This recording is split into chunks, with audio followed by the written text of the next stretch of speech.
Bonjour et bienvenue dans ce cours dédié aux suites logiques de nombres. Commençons par le sommaire.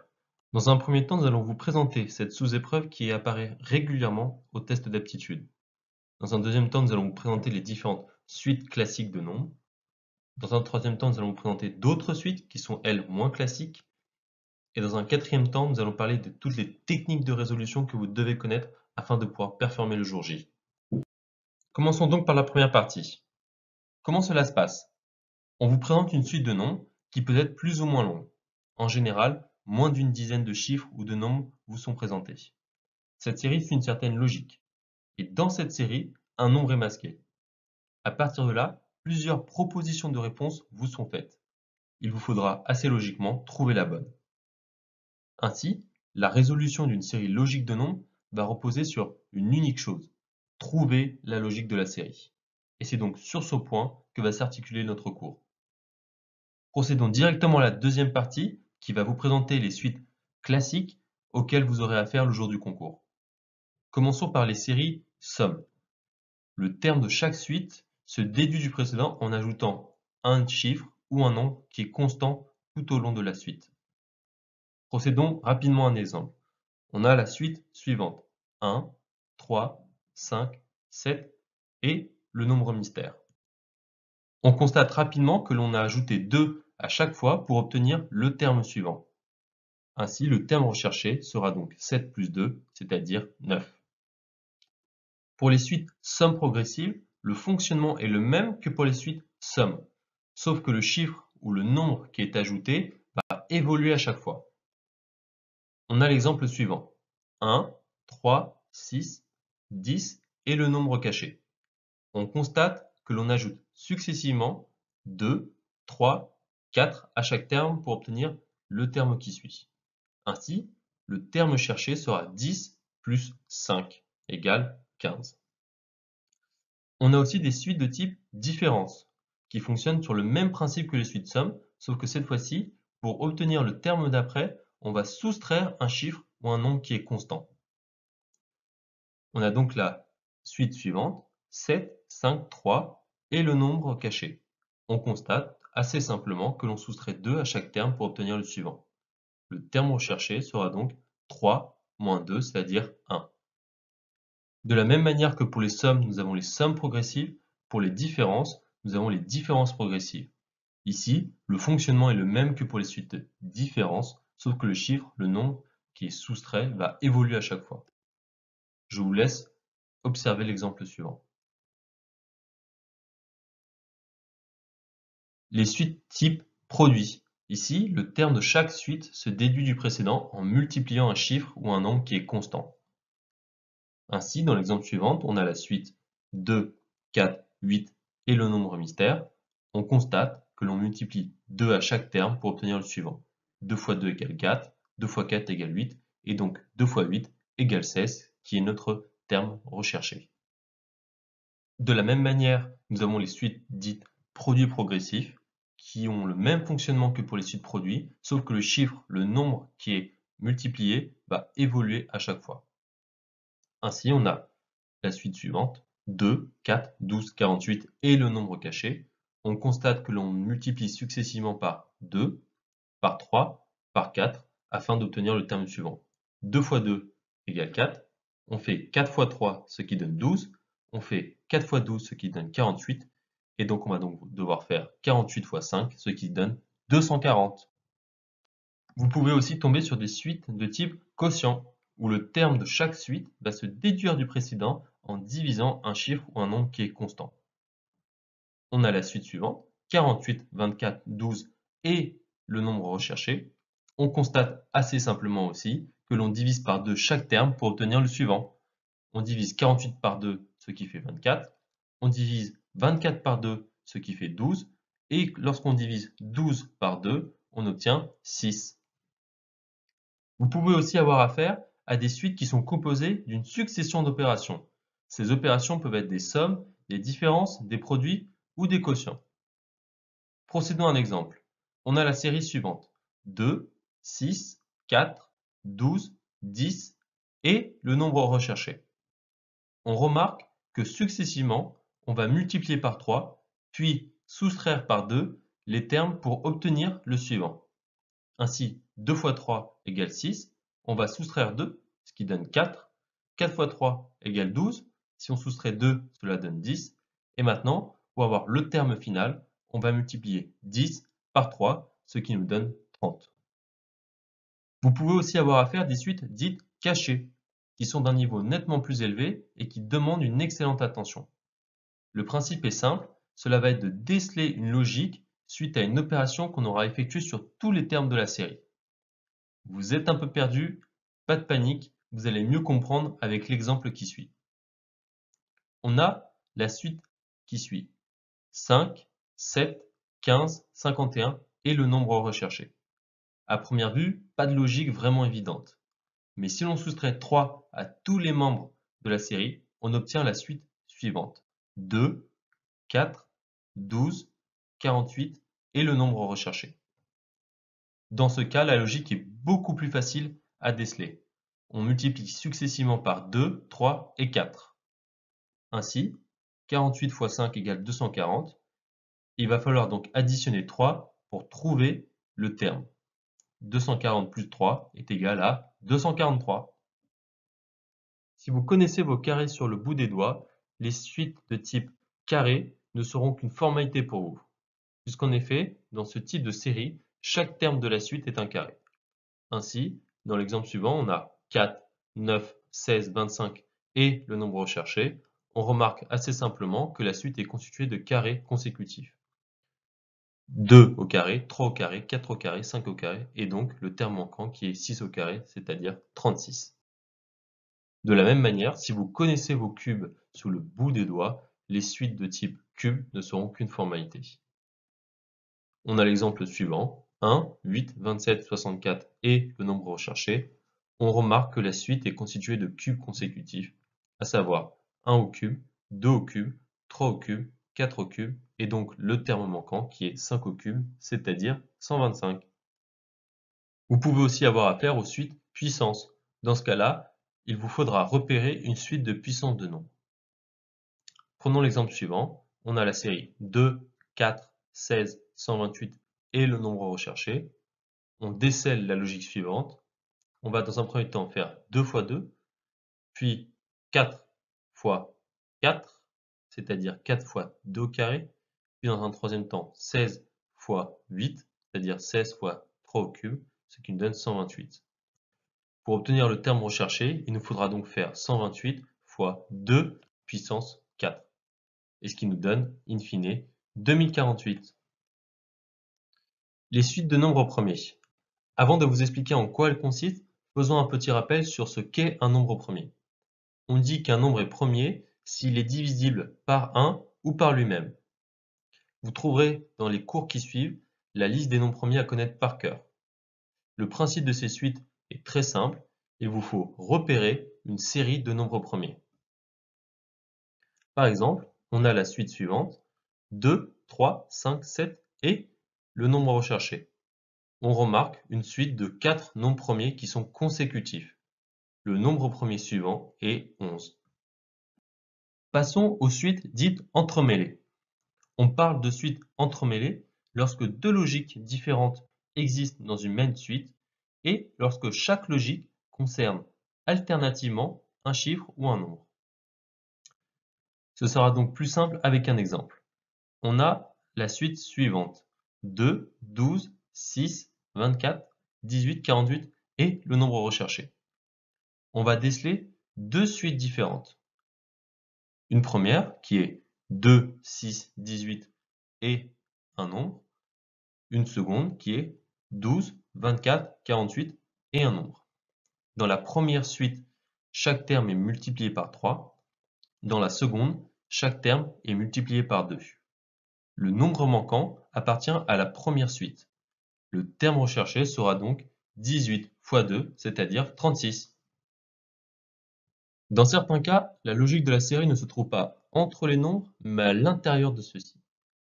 Procédons à l'exemple, ce sera beaucoup plus simple.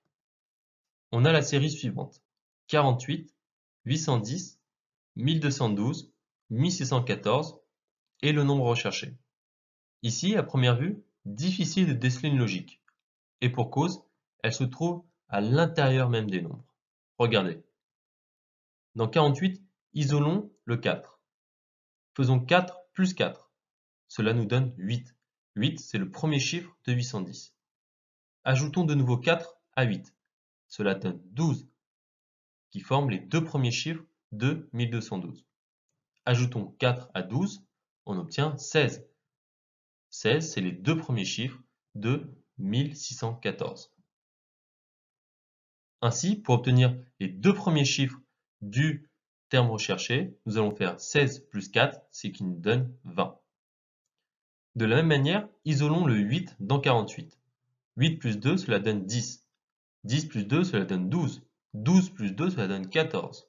Et donc, pour avoir le terme recherché, on va faire 14 plus 2, ce qui nous donne 16. Ainsi, le nombre que l'on recherchait depuis le début est 2016. L'inversion des chiffres. Ici, c'est très simple. Il suffit juste de remarquer qu'à chaque fois, on inverse les chiffres du nombre pour obtenir le terme suivant. Regardez, on a 45, 54, 45, 54 et le nombre recherché. À chaque fois, on inverse le 4 et le 5 pour obtenir le nombre qui suit. Ainsi, le terme manquant sera 45. Les suites dénombrement. Dans ce cas, la série va fonctionner par paire de nombres. Pour vous, il s'agit de dénombrer le premier nombre afin d'obtenir le second. Procédons à un exemple type, ce sera pour vous beaucoup plus clair. On a la suite suivante. 2445, 122 415, 9833, 191 823, 444 et le nombre à rechercher. Dans 2445, on compte une fois le chiffre 2, puis deux fois le chiffre 4 et une fois le chiffre 5, ce qui nous donne, en mettant les chiffres les uns à côté des autres, 122 415. Dans 9833, on compte une fois le chiffre 9, puis une fois le chiffre 8 et deux fois le chiffre 3, ce qui nous donne 191 823. Dans 444, on compte tout simplement 3 fois le chiffre 4, ce qui nous donne 34. Le terme manquant est donc 34. Les suites permutations. Le principe de cette série, ça va être de dénombrer toutes les combinaisons possibles qui peuvent être faites avec les chiffres des différents termes. En général, une combinaison est manquante et elle désigne donc le terme manquant. Procédons encore une fois à un exemple, ce sera beaucoup plus clair. On a 764, 456, 465, 654, 645 et le nombre manquant. On va remarquer que chaque terme est une combinaison possible que l'on peut faire avec les chiffres 4, 5 et 6. Et il y a une combinaison qui est manquante, c'est 546. Dans certains cas, les séries peuvent fonctionner par paires. Le principe est très simple. On ne va pas considérer la série comme une suite unique de termes, mais comme une suite de paires de nombres. L'objectif est donc de trouver la logique qui régit chaque paire. Procédons encore une fois à un exemple. On a 456, 15, 822, 12, 563 et le nombre manquant. On remarque que dans 456, si on additionne tous les termes, on obtient 15. 4 plus 5 plus 6 est égal à 15. De la même manière, si on additionne tous les termes de 822, on obtient 12. Ainsi, chaque terme fonctionne par couple. 456 va fonctionner avec 15, 822 avec 12 et 563 avec le terme manquant. Le terme recherché est obtenu en additionnant tous les chiffres de 563, à savoir 5 plus 6 plus 3 qui est égal à 14. La symétrie. Dans ce cas, la logique n'est pas numérique mais géométrique avec une symétrie des nombres. Regardez cette suite. 1, 4, 11, 12, 15, 12, 11 et ensuite deux termes manquants. On va remarquer l'existence d'une symétrie centrale par rapport au nombre 15. Regardez. On fige 15 et après de chaque côté on a 12, 11 et les deux termes manquants qui vont être 4 et 1. Avant-dernière suite classique à connaître, la suite de Fibonacci, du nom d'un mathématicien italien du XIIIe siècle. Cette suite est constituée de termes qui sont obtenus en effectuant la somme des deux termes qui précèdent. Ainsi, on a la suite 1, 1, 2, 3, 5, 8 et deux termes manquants. Si je fais 1 plus 1, cela donne 2. Si je fais 1 plus 2, cela donne 3. 2 plus 3, cela donne 5. 3 plus 5, cela donne 8. J'ai donc plus qu'à faire 5 plus 8, cela donne 13. Et 13 plus 8, cela donne 21. Les deux termes manquants sont 13 et 21. Dernière suite à connaître, la suite de Syracuse. Le principe mathématique est le suivant. Si le terme est pair, on le divise par 2 pour obtenir le suivant. Si le terme est impair, on le multiplie par 3 et on ajoute 1. Ainsi, on a la suite suivante. 8, 28, 14, 7, 22. 9 est impair. On le multiplie donc par 3, ce qui donne 27, et on ajoute 1, ce qui donne 28. 28 est pair. On doit donc le diviser par 2. Cela nous donne 14. 14 est pair. On le redivise par 2, ce qui nous donne 7. 7 est impair. On le multiplie par 3, ce qui nous donne 21. Et on ajoute 1, ce qui nous donne 22. 22 est pair. On doit donc le diviser par 2, ce qui nous donne 11. Dans cette troisième partie, nous allons vous présenter des suites qui sont moins classiques et donc plus difficiles à déceler. La première, ce sont les carrés magiques. Les carrés magiques sont des carrés qui sont composés de plusieurs nombres. De même que dans les séries plus classiques, il va exister une logique entre ces différents nombres. Dans ce cas, la difficulté va être plus élevée car en plus des logiques mathématiques que vous avez vues auparavant, vous aurez affaire aussi à des logiques spatiales. Regardez cet exemple type. On a le carré suivant. Il faut donc trouver le chiffre manquant ici. On va remarquer que la somme des nombres à la verticale est tout le temps égale à 17. 9 plus 3 plus 5 est égal à 17. 1 plus 13 plus 3 est égal à 17.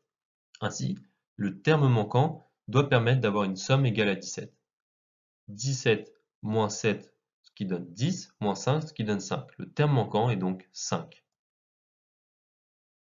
Autre suite moins classique, les murs mathématiques. Dans ce type d'exercice, plusieurs niveaux de chiffres se superposent et sont disposés en quinconce. Chaque terme du mur de la suite est le résultat d'une opération mathématique qui relie deux termes situés juste au-dessus de celui-ci. Cette opération peut être une somme, une soustraction, un produit ou un quotient. Procédons encore une fois à un exemple type, ce sera beaucoup plus clair. On a la pyramide suivante. On cherche donc le nombre ici, en bas à droite. On remarque que la somme de chaque ligne est égale à 12. En haut, 12 est égal forcément à 12. 7 plus 5 est égal à 12. Ici, on a donc 3 plus 7 qui donne 10. Donc le terme manquant est 2. Dernière suite moins classique que vous devez connaître, les colonnes mathématiques. Dans ce cas, une série de nombres peut être disposée sous forme de colonnes qui comportent 2, 3, voire 4 nombres qui sont reliés entre eux par une logique mathématique. Dans cet exemple type, on a les 5 colonnes ou les deux lignes suivantes. On remarque que le chiffre ou le nombre de la seconde ligne est obtenu en multipliant le chiffre, le nombre de la première ligne par 3. 8 fois 3, cela donne 24. 3 fois 3, cela donne 9. 6 fois 3, cela donne 18. 12 fois 3, cela donne 36. Enfin, 11 fois 3 donne 33. Dans cette dernière partie, qui sera très courte, nous allons présenter les différentes techniques de résolution que vous pouvez utiliser. Commencez par observer la suite dans sa globalité. Cela peut vous paraître être bateau, mais souvent les candidats se jettent sur la suite et cherchent des logiques mathématiques. Mais n'oubliez pas que les logiques peuvent être aussi spatiales. Dans un deuxième temps, observez les termes 2 à 2 et notez une logique. Dans un troisième temps, vous allez tester cette logique sur tous les termes qui restent. Vous allez recommencer ce procédé si la logique qui est testée n'est pas la bonne. Quelques conseils. Vous devez absolument connaître votre table de multiplication par cœur. Et j'insiste bien, par cœur. Vous devez connaître vos carrés jusqu'à 20, vos cubes jusqu'à 13, vos nombres au premier et vos critères de divisibilité jusqu'à 11. Tous ces aspects sont traités dans les cours qui suivent. Et surtout, n'oubliez pas de vous entraîner et encore de vous entraîner. Bonne chance! Merci d'avoir suivi cette vidéo consacrée aux suites logiques de nombres. Si vous avez des questions ou des remarques, vous pouvez nous envoyer un mail ou nous contacter directement sur notre plateforme prepacademy.fr via notre chat.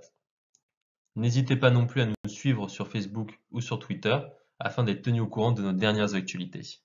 À bientôt sur Prep Academy.